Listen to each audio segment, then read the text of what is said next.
Now we are going to demonstrate how easy it is to populate Gemini letters with LEDs.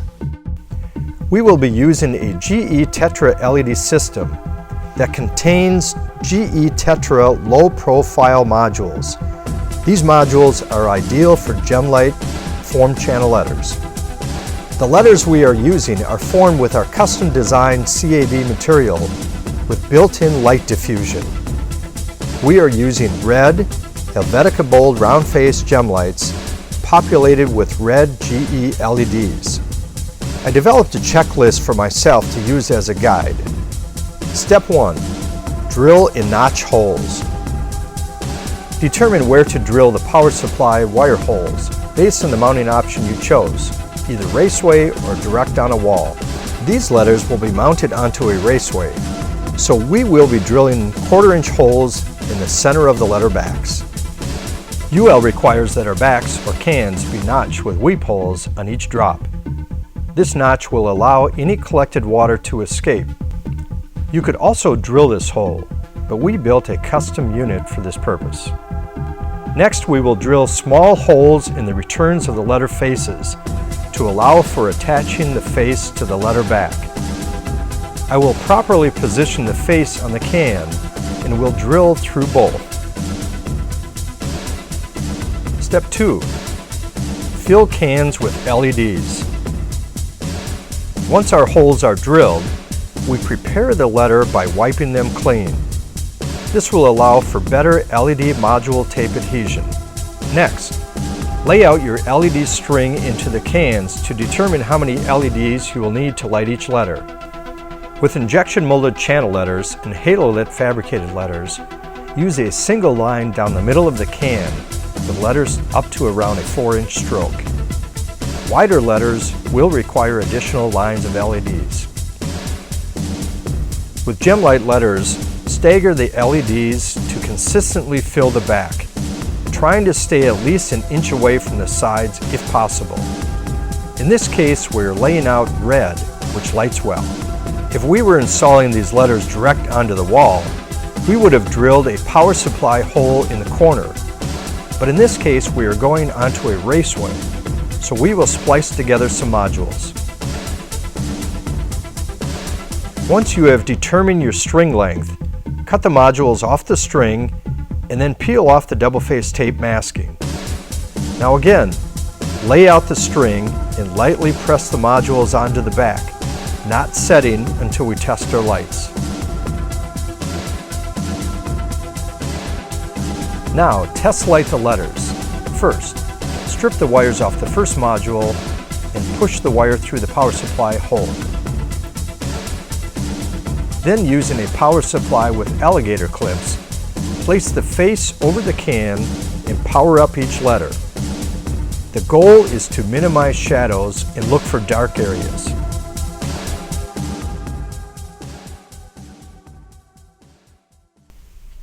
Should you see a dark area, pull up the modules and reposition them until you get an even look.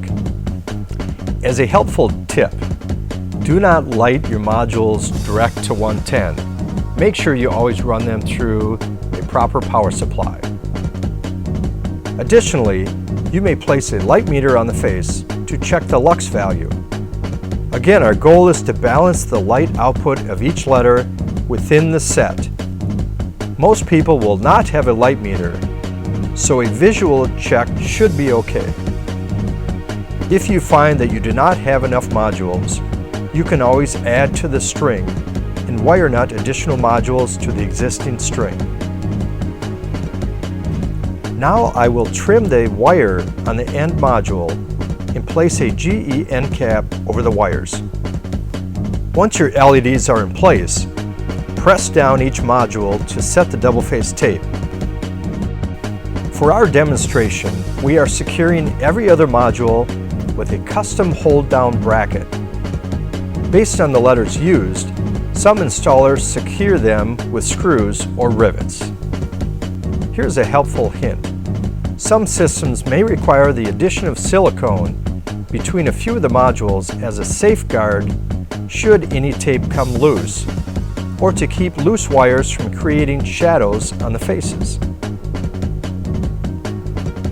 Now you may populate all of your letters. Based on the system used, there may be some connecting wires needed.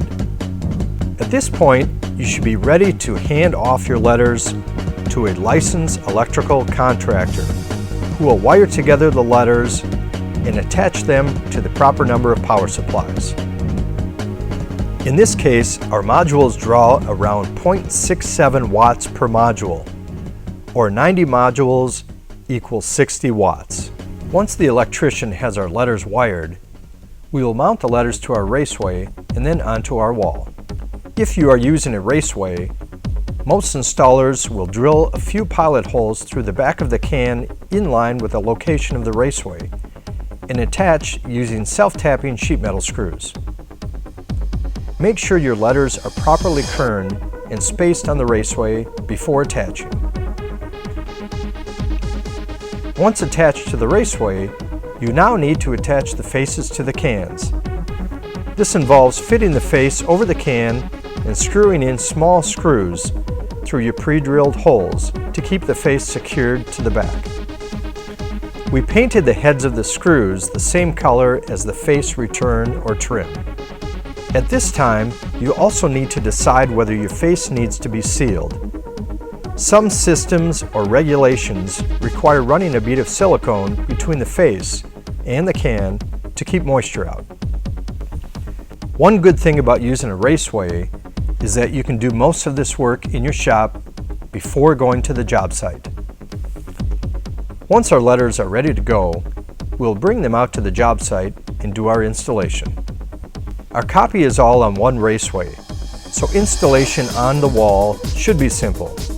It will be helpful to use 2 people for this job. We are installing these letters onto a corrugated building, so that is why we're using a raceway. If we were installing directly to the wall, we may not use a raceway.